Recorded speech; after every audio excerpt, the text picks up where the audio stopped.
Hello friends. आज हम लोग मराठी सुगम भारती इयत्ता 7वी का लेसन नंबर 10 माणुसकी आणि मोठेपणा इसके क्वेश्चन एंड आंसर स्टडी करेंगे। प्रश्न 1, खालील प्रश्नांची 1-2 वाक्यांत उत्तरे लिहा। Answer the following questions in 1 और 2 सेंटेंसेस। अ, उपस्थितांनी महाराजांना शुभेच्छा का दिल्या? जो लोग दरबार में मौजूद थे उन्होंने महाराज को शुभेच्छा गुड विशेस क्यों दी? उत्तर, महाराजांचा वाढदिवस होता म्हणून उपस्थितांनी महाराजांना शुभेच्छा दिल्या। क्योंकि महाराज का जन्मदिन था, बर्थडे था, इसीलिए मौजूद लोगों ने महाराज को गुड विशेस दिए। आ, महाराजांना भेटवस्तू देणाऱ्यांचा मुख्य हेतू काय होता? महाराज को जो गिफ्ट दे रहे थे उन लोगों का असल मकसद क्या था? उत्तर, भेट देऊन आपल्या मोठेपणाची मिजास बाळगणे हाच महाराजांना भेटवस्तू देणाऱ्यांचा मुख्य हेतू होता। तो गिफ्ट देकर अपना बड़ापना जाहिर करना, यही महाराज को गिफ्ट देने वाले लोगों का मेन मकसद था। ई, राजा ने वामन से फूल का स्वीकार ले नहीं? राजा ने वामन के फूल को क्यों एक्सेप्ट नहीं किया? उत्तर, आपल्यासारख्या मोठ्या राजाने मामूली गुलाबाचे फूल भेट म्हणून स्वीकारावे हे राजाला योग्य वाटले नाही। अपने जैसे इतने बड़े राजा ने एक मामूली गुलाब का फूल एक्सेप्ट करना ये उनको सही नहीं लगा, अपने शान के खिलाफ लगा। ई, राजा ने साधू महाराजांना कोणते वचन दिले? राजा ने साधू महाराज को कौन सा वचन दिया? उत्तर, इथून पुढे माणुसकी बाळगून माणसातील मोठेपण बघण्याचे राजाने साधू महाराजांना वचन दिले। तो यहाँ से आगे अब मैं इंसानियत बरतूंगा और लोगों का बड़ापना देखूंगा, ऐसा वचन राजा ने साधू महाराज को दिया। ऊ, राजाला जाणवलेला माणुसकीचा खरा अर्थ कोणता? राजा को इंसानियत का क्या सही मतलब समझ में आया? उत्तर, तहानलेल्या माणसाला पानी यानी प्यासे इंसान को पानी देना, भूकेलेल्यांना अन्न, भूखे को खाना देना, बेघरांना निवारा, बेघरों को घर देना, भूमिहीनांना जमीन द्यावी, जिनके पास ज़मीन नहीं है उनको ज़मीन देना, आणि अज्ञानी माणसाला ज्ञानी बनवावे और जो अनपढ़ इंसान है उसको इल्म देना, हा राजाला जाणवलेला माणुसकीचा खरा अर्थ होता। ये राजा को इंसानियत का सही मतलब समझ में आया। प्रश्न 2, वामनने आणलेले फूल व राजाने बनवलेले फूल यांतील फरक तुमच्या शब्दांत सांगा। वामन ने जो फूल लाया था और राजा ने जो फूल बनाया था, इनमें क्या डिफरेंस था वो अपने वर्ड्स में लिखिए। तो उत्तर, वामन ने आणलेले गुलाबाचे फूल नैसर्गिक होते। वामन ने जो गुलाब का फूल लाया था वो नेचुरल था, कुदरती था। तर राजा ने बनवलेले फूल कृत्रिम होते और राजा ने जो फूल बनाया था वो आर्टिफिशियल था, नकली था। वामनचे फूल छोटे होते, वामन का फूल छोटा था। तर राजाचे फूल रथाच्या चाका एवढे प्रचंड होते और राजा ने जो फूल बनवाया था वो रथ के पहिए के जितना बड़ा था।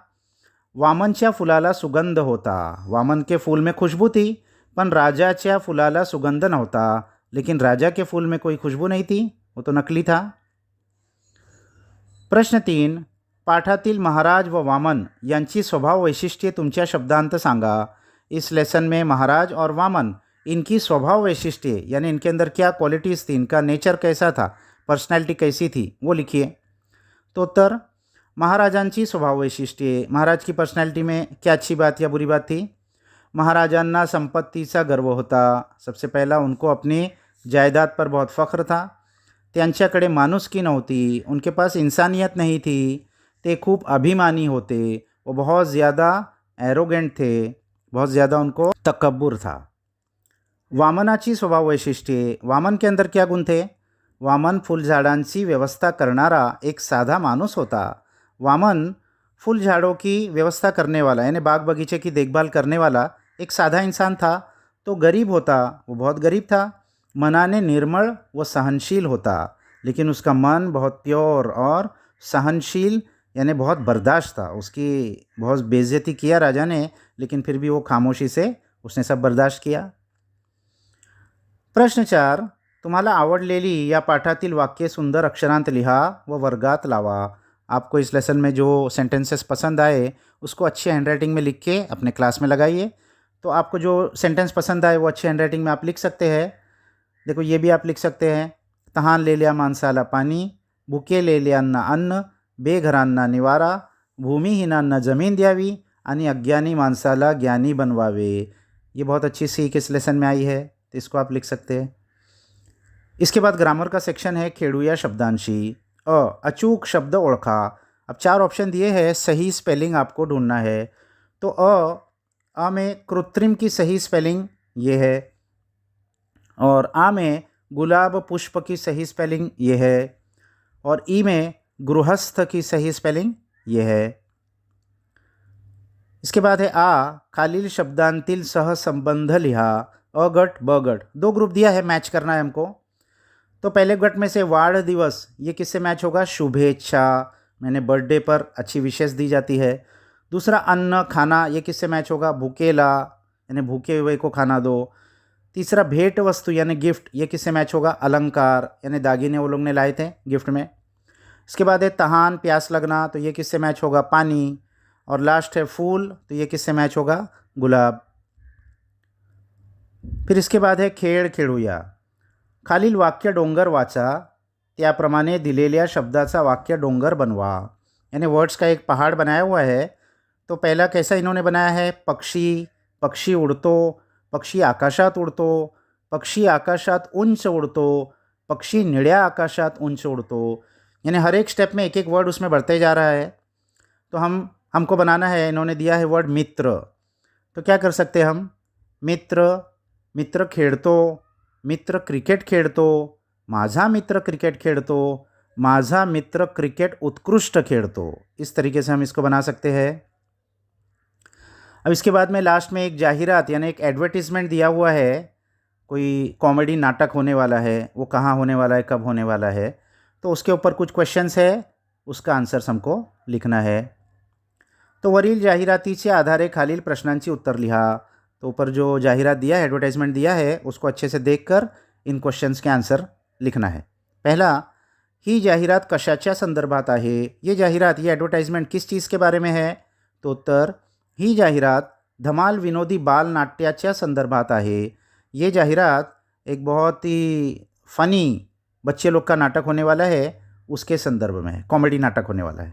दूसरा, कोणत्या कालावधीमध्ये बालनाट्याचे प्रयोग होणार आहेत? ये नाटक कब होने वाला है?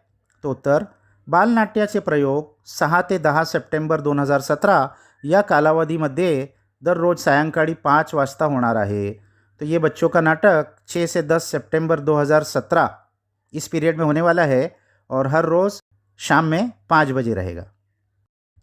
तीसरा, बालनाट्य कोठे होणार आहे? ये बालनाट्य कहाँ होने वाला है?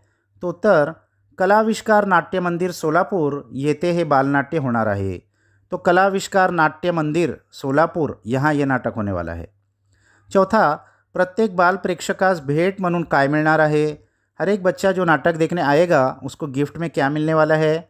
तो उत्तर, प्रत्येक बाल प्रेक्षकास विनोदी गोष्टींचे पुस्तक भेंट म्हणून मिळणार आहे। तो हर एक बच्चा जो ये नाटक देखने आएगा उसको कॉमेडी स्टोरी का एक बुक भेंट में दिया जाएगा। और लास्ट 5वां, शिक्षकांच्या मदतीने नाटकाचे विविध प्रकार माहीत करून घ्या। अपने टीचर की मदद से नाटक के कितने टाइप्स होते हैं वो मालूम करके लीजिए। तो उत्तर, ऐतिहासिक नाटक यानी हिस्टोरिकल नाटक, संगीत नाटक, म्यूजिकल नाटक, विनोदी नाटक, कॉमेडी नाटक, बाल नाट्य बच्चों के लिए नाटक इत्यादि एट्सेट्रा, हे नाटकाचे विविध प्रकार आहे। ये नाटक के अलग अलग कुछ टाइप्स है। तो यहाँ ये क्वेश्चन आंसर्स ख़त्म हो गए बच्चों, इसको अच्छे से अपने बुक्स में लिख लीजिए। नेक्स्ट वीडियो तक बाय बाय।